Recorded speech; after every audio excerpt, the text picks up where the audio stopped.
All right, welcome back. We check in with Mike Eppel standing by here this morning. Good morning to you. Hello, good morning. How are you? Good on this lovely Thursday. As you know, my favorite day of the week. Indeed it is. Indeed it is. Because the weekend, it's right there, Mike. You can see it. It's over the horizon. You can taste it. Yep, there it is. Okay. Bit of a market nosedive early this morning. Yeah, not a great morning at all for the markets, Melanie, as we're watching stocks do something they haven't done in quite some time, and that is see a significant pullback. We are looking right now at the Dow Jones pointing down by more than 400 points just a day after the S&P 500 and the NASDAQ both hit record highs. Yesterday, we saw Apple at a record, Amazon at a record, Costco at a record, briefly Shopify at a record. I mean, these markets have been going up and up and up.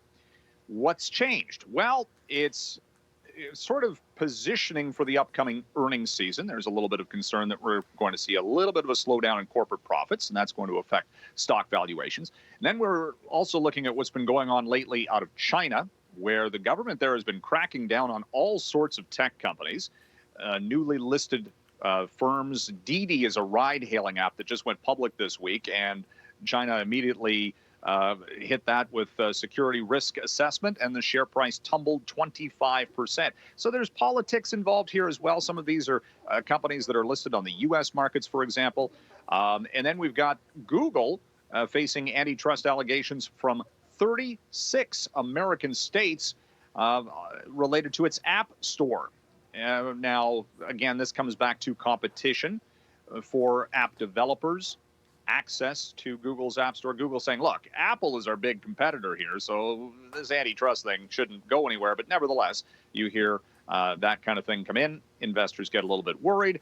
And then Microsoft dealing with yet another security patch issue on Windows after some researchers discovered a security risk or a flaw in the software driver that operates your printer system, the spooling component.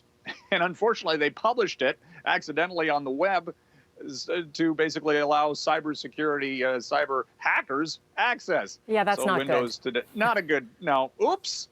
Big oops. Do not hit send, do not hit return. Anyway, so undo, they're saying, undo, Control Alt Delete. yeah, see, that's what Twitter needs. Actually, Twitter's got an undo button, but not edit. Anyway. So unless you pay, unless you pay Microsoft, for it. That's right. Microsoft's dealing with that, sending out emergency patch requirements for your laptop and desktop. Mike, we have this conversation every day about the border reopening, Canada-U.S., and what it's going to look like. And they look to medical professionals for their advice on this, the government says. But what are we seeing in Niagara? Medical officer of health there thinks that the border maybe should be closed until the fall, which, flies in the face of all of the local tourism operators saying, please reopen the border and get some American tourists coming across to Niagara, which, has been shut down here for well over a year, it seems.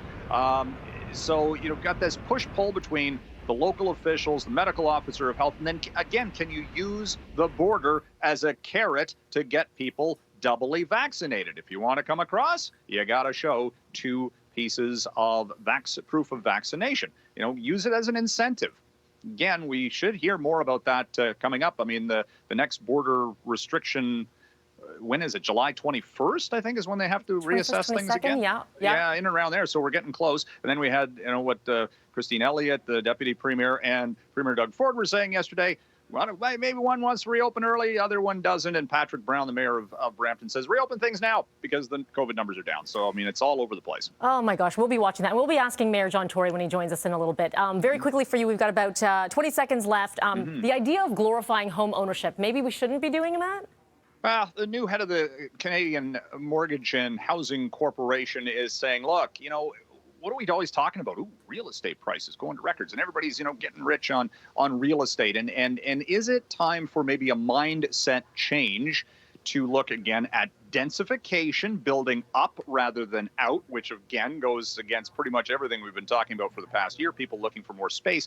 But how do we get housing affordability? You need, easier zoning laws, again, for more densification, less NIMBYism, as she puts it.